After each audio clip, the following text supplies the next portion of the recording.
And starting out this morning is a warm start to the day. Many of us starting off into the upper 40s. We're right at 48 in the district, 45 in Frederick and Hagerstown. Low 40s out towards Luray, but a little bit colder out towards Cumberland. We're starting off low 30s there, but a few 50s on the map. We're seeing that in Fredericksburg as well as Kaiser and even over towards Lexington Park. So many of us are running at least 10 to 15 degrees warmer than we were yesterday morning, and that includes much of the Commonwealth right now, even over towards parts of southeastern Maryland, even up towards Hagerstown. We're running at least 12 degrees warmer than we were yesterday morning. So a great time to talk about the countdown to spring, although it already quite feels like spring out there. Again, daylight saving time begins. Again, we spring ahead that 1 hour in just 20 days. St. Patrick's Day is just 25 days away. Can you believe that? And spring, the first day of spring, the spring equinox, that is just 28 days away. So we're getting closer and closer, and with that springtime right around the corner, let's also talk about those cherry blossoms too. The average peak is around April. Now, the earliest peak that we ever did see those cherry blossoms blossoming was March 15th back in 1990. The latest peak was back in 1958 when they peaked around April 18th. Last year's peak was right around March 25th. So just something to keep in mind. But satellite radar out there this morning, we are seeing those clouds out there. A few showers are back out towards parts of West Virginia at this point. But through the day today, with that chance for that passing sprinkle, I'm thinking that's mainly back off towards the north and west out towards the mountains region. Aside from that, we could see some breaks in the cloud cover at times through the day, but I'm thinking still more clouds than sun for your Monday afternoon for your President's Day. We'll see those high temperatures though into the 60s for much of the area, but we fall back into the 50s later on this evening after sunset. Temperatures, those highs likely into low to mid 60s, lower 60s farther north, likely mid to upper 60s farther south. Right in the middle, DC, you should be seeing that high right around 64 degrees. We'll see this front meandering just to the north of the region. This could spark up a few of those showers, especially later on this evening and overnight tonight. Then we have this cold front back off towards our north and west. With that front passing through, so get towards tomorrow, that could also spark up a chance for a few showers. Not only that, a few clouds to start off tomorrow morning, and then this high pressure moves in, and that should be clearing those skies later on the day, Tuesday. So get towards Wednesday, this warm front will be lifting in from the south and west. However, we're out ahead of it, so we'll likely see some cooler temperatures Wednesday in comparison to today and tomorrow. But then once that warm front lifts off towards our north, that's going to be ushering in much warmer air for our Thursday. Thursday, we could be tracking near record heat, or I should say near record warmth. But in terms of the next 3 days, today for President's Day, we're looking at more clouds and sun, those highs into the 60s, also low 60s tomorrow. We're back into the 50s Wednesday, ahead of that near record warmth for our Thursday highs. Upper 70s. They'll only be on Thursday. We're back in the low 50s on Friday. We'll be breezy, slightly cooler. 40s returning on Saturday with a few showers, back into the upper 50s by the end of the weekend. Shanika's here with the all-important traffic update. How are those roadways out there on this Monday morning? We're looking at a crash. This is on the inner loop stretch right near 123 in Tyson's Corner. It doesn't look too bad, though. You can see crash activity to the right, so do be careful. Remember to move over if you can. And then the rest of the roadways, you're looking pretty good. No worries at all. You're in the 6 o'clock hour. You can still see you're all green. And then once you get to 267, the Dulles Toll Road, 7 and 28, that is clear as well. Looking at 395, heading north and southbound, you are looking good as well. We had a problem earlier. That is gone. That was to the left. And the rest of the way looks good. GW Parkway, DC 295, 66, 95, and the Mixing Bowl again. You're looking good. So when you head over to Maryland, do watch for some delays as time goes on the outer loop stretch. Not too bad, though. Again, back over to DC 295. It's looking good heading inbound. All right, Shanika, thank you. Your time right now is 6:48. That is right. In case you missed it, here's a recap of this morning's top headlines. 400 people displaced after an apartment building went up in flames in Silver Spring. One person died. More than a dozen others were sent to the hospital. That fire is now raising questions about older buildings in the area. The 50-year-old apartment complex does not have in-unit sprinkler systems, which is now required for newer buildings. And 5 people were in the recovery this morning after a shooting at a Mardi Gras parade in New Orleans. Now, one of those victims in critical condition. Police say they arrested a suspect shortly after the shooting. No word on a motive at this time. And former President Jimmy Carter entering hospice care. He is 98 years old. Carter was the 39th president serving from 1977 to 1981. His grandson says the former president and his wife Rosalynn are at peace. And Virginia's Task Force One thanked by Secretary of State Antony Blinken for their life-saving work in Turkey. That task force has been in the country there for more than a week. According to the Turkish Interior Minister, the death toll in Turkey and Syria has exceeded 43,000. And the TSA is reporting a record number of guns at U.S. airports last year. More than 6,500 guns were confiscated, which is roughly 18 a day. Excluding 2020, which was disrupted by the pandemic, the number of confiscated weapons has increased every year since 2010. All right, the Extreme Football League kicked off this weekend. The district's team, the Defenders, pulled out a big win in Week 1, defeating the Seattle Sea Dragons 22-18. We spoke with XFL owner and actor Dwayne Johnson at the game, and he told us that this league means a lot to young athletes who are chasing their dreams. And we're able to buy the XFL and put this product on the field, but also create a culture and an opportunity for players to live their dreams, one that didn't come true for us, but in a way so poetic because this is actually better. The Defenders will face off against the Vegas Vipers this Saturday. All right, well, check this out. A Virginia native taking home the crown in last night's slam dunk contest. This right here is Mac McClung, a graduate of Gates City High School in Virginia. He's a point guard for the 76ers and brought this, you're going to see it in 1 second, a reverse windmill slam. There it goes to the All-Star weekend. He has only played in 2 NBA games in his career so far. He scored a perfect 50 for this dunk on the way to being crowned champion. Governor Youngkin even taking to Twitter to congratulate him on the achievement. So a big congrats to him. That was pretty amazing to watch. It was pretty cool. I actually kind of like the energy that he had afterwards. Yes. You know? He knew what he was doing. He knew. He's like, I won this. No competition here. All right, your time right now is 6:51 on a Monday. Coming up after the break, the best of the best. Taste Atlas polling its audience to find out which cheese is the best in the world. Let you know coming up after the break.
Good morning. Your time now is 6:53 on this Monday morning. Out there is a mild start to our Monday. Temperatures starting off into the 40s for much of the area. We're right at 50 in Fredericksburg, low 50s, Lexington Park. Those are some of the warmer spots on the map at this point. Later on today, we will be warming up. We'll likely see those high temperatures back into the 60s, 64 for that high in D.C., 65 in Bowie, 63 Germantown, 65 in Chantilly. Off towards the 4-state region, those high temperatures likely low to mid 60s. Going with a high of 62 in Hagerstown, 63 in Frederick, 65 65 over towards Berryville, 64 in Inwood. Over towards the mountains, those high temperatures a little bit cooler over towards Oakland and Grantsville, likely seeing those highs in the low 50s. A chance for a few showers over the mountains region today. Right now, I'll toss it over to Shanika with the very latest on traffic. How are those roadways right now?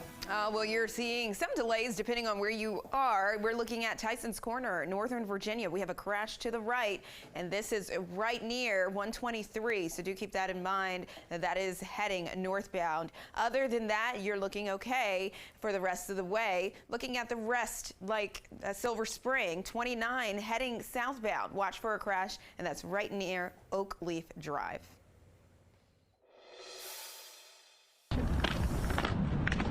Boneless. Ooh. Boneless. All the time.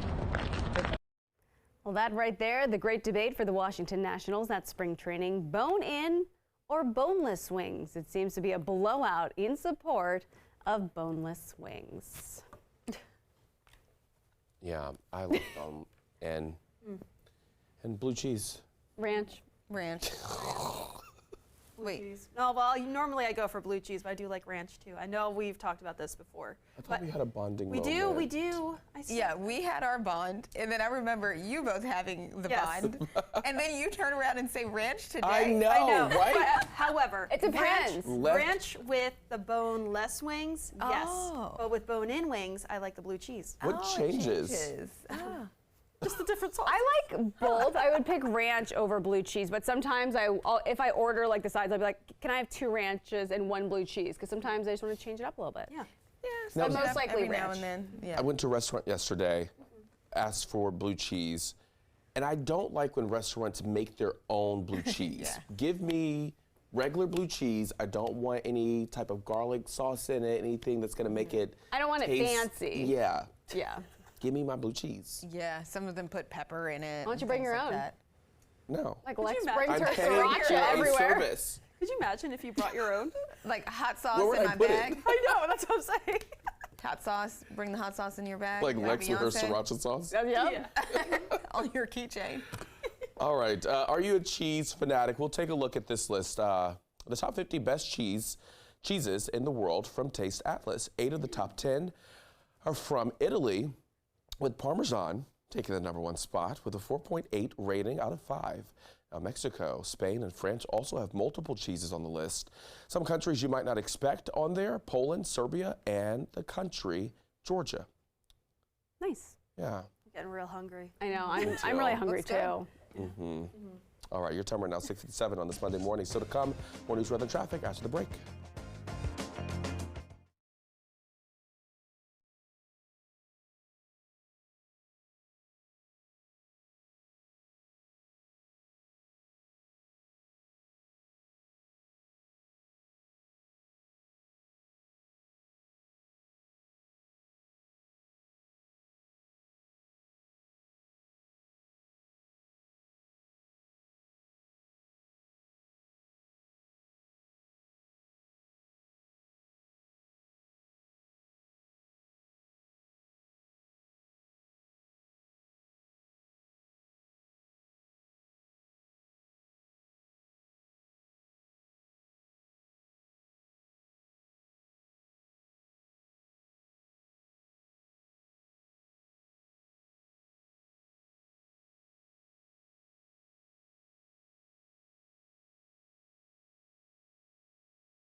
Mic check 1 2 3 4 5.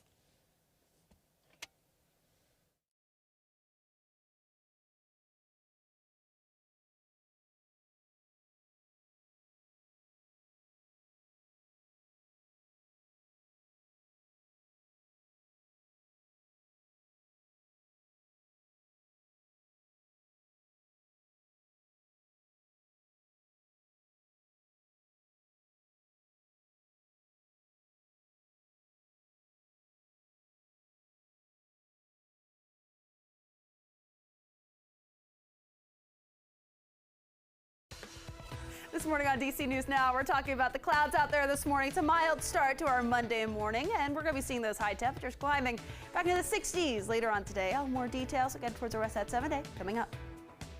Also coming up this morning, a child is injured after a shooting at a Mardi Gras parade in New Orleans. What we know this morning. Plus, a fire ripping through a Silver Spring high-rise building over the weekend. What's next for the hundreds of residents who were displaced? And former President Jimmy Carter has entered hospice care. We're hearing from the people who know the 39th president the best. The station covering all of the DMV. This is DC News Now. Right at 7 o'clock on this Monday morning. Good morning to you. Thanks for joining us. I'm Corey James. Good morning. I'm Tanaya Wright. We're going to start you off with a live look outside this morning. Sun is coming up. Jackie, it's nice, not too bad a start of our day. It looks nice out there. Yeah, we're just tracking the clouds. It's a quiet start to the day. We're noticing those clouds still will be with us through much of the day, just aside from a few sunny breaks that are expected later on today. Just tracking a sprinkle back out towards the west across parts of West Virginia. Aside from that, we're looking at a dry start across the area. Those temperatures are into the 40s for much of the region.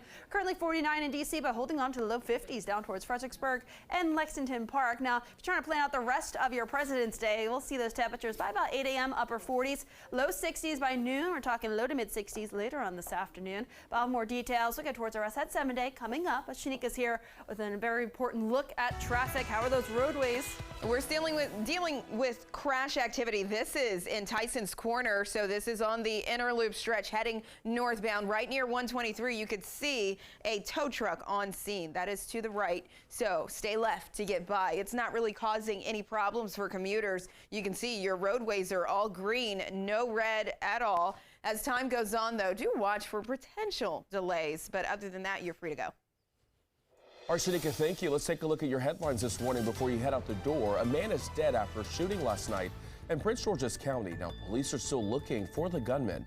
Our Lex Wars is live in a few minutes with an update. And starting this week, the Red Line will run every 8 minutes on Tuesdays, Wednesdays, and Thursdays. On Mondays and Fridays, the Red Line trains will also run every 8 minutes, but only during the morning and evening rush hour. Metro says that the changes should mean commuters will spend less time waiting.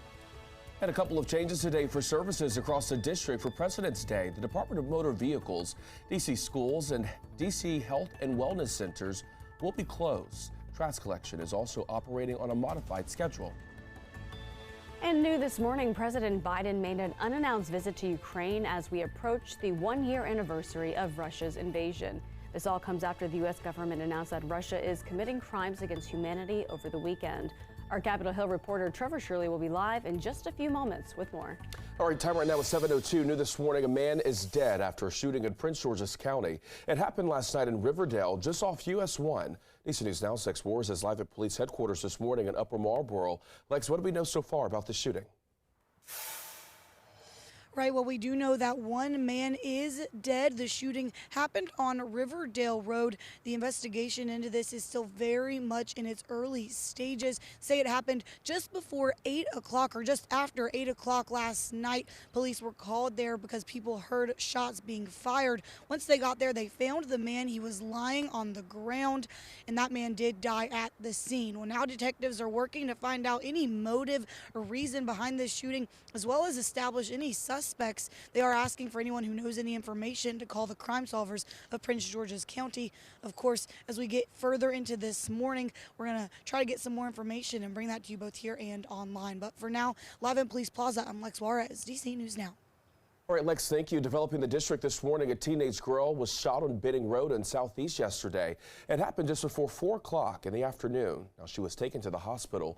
Authorities say she is expected to be okay. And President Biden made a surprise visit to Ukraine this morning, standing in Kyiv with President Vladimir Zelensky. This visit happens just a day before President Biden was scheduled to arrive in Poland to mark the 1-year anniversary of Russia's invasion of Ukraine. Washington correspondent Trevor Shirley is live this morning in D.C. with more. Trevor. Hey there, good morning. This trip was made in complete secrecy, and we're still learning the details on exactly how it came together. Now, the news broke just about an hour or so ago, earlier this morning, that President Biden had arrived in Kyiv. He arrived in the city at 8 a.m. local time after leaving Washington, D.C. in secret Sunday morning just after 4 a.m. President Biden met with President Zelensky along with top advisors from both countries. During the visit, President Biden announced another $500 million worth of military support for Ukraine. He also walked around parts of downtown Kyiv with President Zelensky. President Biden promised the U.S. commitment to Ukraine remains strong and would continue. I thought it was critical that there not be any doubt, none whatsoever, about U.S. support for Ukraine in their war against the brutal attack by Russia. The president also met with U.S. Embassy staff in Kyiv. We did just get a report that the president has left Kyiv. His exact movements are being kept under wraps, though, obviously, for security reasons. That's the latest here on Capitol Hill. We'll send it back to you guys. All right, Trevor, thank you. New this morning, 5 people, including a young girl, are recovering after a shooting last night during a New Orleans Mardi Gras parade. In addition to that shooting with the young girl who was injured, New Orleans police say a woman and 3 men were all taken to the hospital. Now, police say they arrested a suspect shortly after the shooting. I think we worked towards keeping the public safe, and I think we did a good job so far throughout Mardi Gras. Even during this tragic incident, they were able to respond quickly and work cooperatively. So that was really, really good response for us. So yes, we hope it will be a safer Mardi Gras with them here as well. As of this morning, we know 1 victim is in critical condition. The little girl is expected to be okay. And hours earlier, 1 person was killed and 10 others injured in a shooting in Memphis. Police say they responded to a nightclub at around 1 a.m. Now, 2 victims were taken to a nearby hospital in critical condition. 5 others had minor injuries. Police found more victims about a mile away, and authorities say they were sent to nearby hospitals in critical condition. And both come just a day after 9 children were injured in a mass shooting at a Shell gas station in Columbus, Georgia. This happened after a party that was happening nearby. The youngest of those victims, just 5 years old. The Columbus police chief says the shooting stemmed from an altercation at that party. Evidence markers at the scene indicate rounds were fired in multiple areas around the gas station. To our parents, let's make sure that we know where our children are. Let's make sure we know what our children have in their possession. And what I want to say to everyone, let's make sure we get involved. The police chief says 4 of the 9 children have already been released. There is no information on any suspects at this time. And developing now, 1 man is dead after a fire at a home in Prince George's County. Now, this happened at a home on Stonehall Drive at about 4 o'clock yesterday morning. 50 firefighters from Prince George's and Montgomery counties were called to the scene. Officials say that fire burned through a majority of the home. Again, 1 man was found dead inside. The cause of that fire remains under investigation this morning. And meantime, the cause of a deadly high-rise fire in Silver Spring still under investigation this morning. We do know 1 person died in that fire on Saturday and 17 others were injured. And so far, more than 400 people have been displaced. And this morning, those residents, they're looking for help. Now, families went to the Caulfield Recreation Center to see what is available to them. The Montgomery County Department of Health and Human Services, along with the American Red Cross, were there to assist. There's so many people that are hurting really bad right now and hitting rock bottom. So I know these resources, they mean a lot to us, but they mean a lot more to so many other people too. The Department of Health and Human Services also has virtual help available as families figure out their next move. And in the wake of that fire, Montgomery County Fire Chief Scott Goldstein is bringing light to building safety. While residents heard alarms to alert them of that fire, there are no sprinklers there. The chief says that the more than 50-year-old apartment complex was not required to have them.